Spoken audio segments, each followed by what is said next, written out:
आखिरकार मल्लिकार्जुन खड़गे ये सवाल क्यों उठा रहे हैं, इसके पीछे की कहानी भी आपको ग्राफिक्स के जरिए बता देते हैं। दरअसल जिन जिन राज्यों में एसआईआर की घटनाएं हो रही हैं, यानी कि एसआईआर कराया जा रहा है, वहां से बीएलओ की आत्महत्या से लेकर हार्ट अटैक से मौत की खबरें सामने आ रही हैं। सबसे पहले बात की जाए पश्चिम बंगाल की।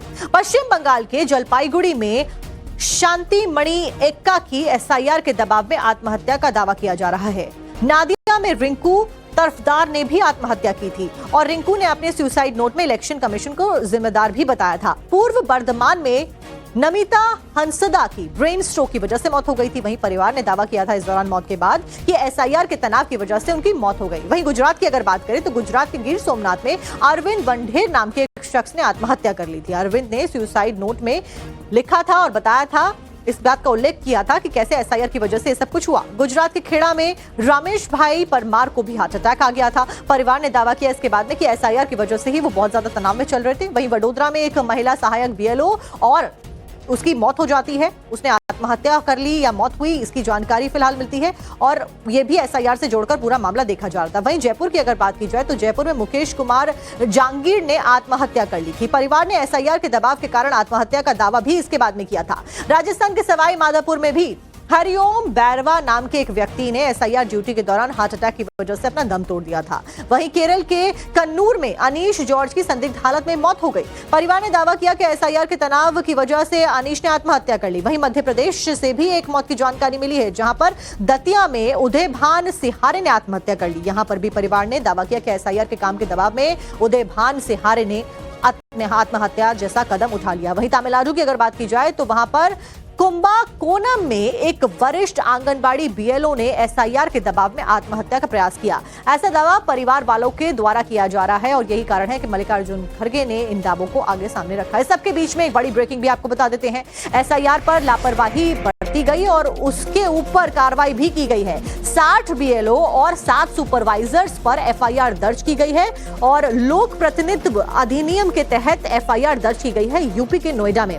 दरअसल एसआईआर अभियान चल रहा है और जो भी बीएलओ लापरवाही बरत रहे हैं उनके ऊपर एक्शन भी लिया जा रहा है। एसआईआर अभियान को गंभीरता से नहीं लेने के आरोप लगे। अधिकारियों के निर्देशों की भी अनदेखी का आरोप लगा।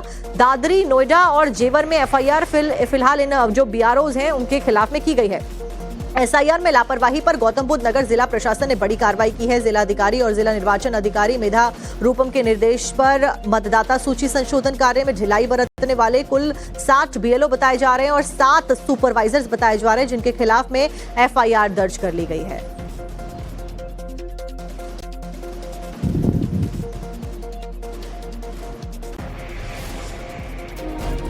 और अब आपको बताते हैं कि आखिर ये पूरा का पूरा मामला क्या है। दरअसल नोएडा में 4 नवंबर से एसआईआर की प्रक्रिया शुरू हुई थी। ये प्रक्रिया 4 दिसंबर तक जारी रहने वाली थी, यानी कि 1 महीने की ये पूरी मिलाकर प्रक्रिया है। उच्च अधिकारियों ने इसे लेकर सख्त निर्देश भी जारी किए थे, लेकिन 60 बीएलओ और 7 सुपरवाइजर्स पर ढिलाई करने के आरोप लग जाते हैं।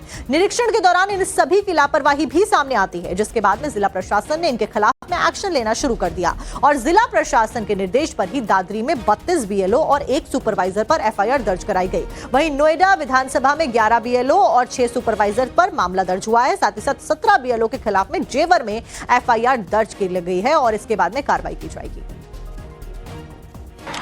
नोएडा में स्पेशल इंटेंसिव रिवीजन यानी कि एसआईआर के दौरान एक बड़ी लापरवाही का मामला सामने आया है, जिसके अंतर्गत अब जिला अधिकारियों ने बड़े एहतियातन कदम उठाए हैं और बड़ी कार्रवाई भी की है। आपको बता दें कि जिला अधिकारी जिला प्रशासन के निर्देश के बाद कुल मिलाकर 67 अधिकारियों, 60 बीएलओ और 7 ऐसे जो सुपरवाइजर थे जिनके अंतर्गत ये एसआईआर होना था, उनके खिलाफ एफआईआर दर्ज की गई है, जहां पर साफ तौर पर कहा गया था कि 4 नवंबर से 4 दिसंबर के बीच चलने वाली इस एसआईआर की प्रक्रिया के अंदर किसी भी तरीके की लापरवाही डेटा को लेकर या इसके प्रोसेस को लेकर, प्रोसीजर को लेकर नहीं होनी है। लेकिन उसके बावजूद भी कई बीएलओ और सुपरवाइजर्स द्वारा जो है, ऐसे अधिकारियों द्वारा हमने देखा कि लगातार लापरवाही की जो डिटेल्स हैं वो सामने आई, डेटा की जो नोटिंग थी वो गलत सामने आई, कई जगहों पर गलत फॉर्म भरे गए, कई जगहों पर इसे सीरियसली नहीं किया गया, जिसके बाद इन अधिकारियों के खिलाफ जो है एफआईआर दर्ज की गई है। आपको बताते चले कि दादरी के 62 सेक्टर में,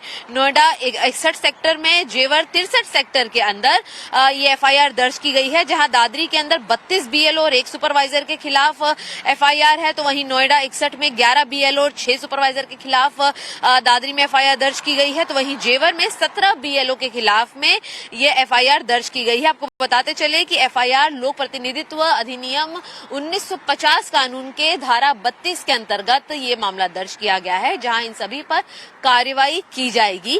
तो स्पष्ट तौर पर देखा जा सकता है कि एसआईआर जो देश के अंदर फिलहाल एक गंभीर मुद्दा बना हुआ है, उसी की प्रक्रिया के अंदर जिन्होंने लापरवाही बरती उनके खिलाफ एफआईआर दर्ज की गई है, और इसीलिए जिला प्रशासन द्वारा ये निर्देश दिए गए हैं कि यह एक एग्जाम्पल सेट करेगा कि आगे आने वाले दिनों में अन्य इलाकों में भी जो चल रहे एसआईआर हैं उसके अंदर कोई भी अधिकारी किसी भी स्तर पर किसी भी तरीके की लापरवाही न कर पाए।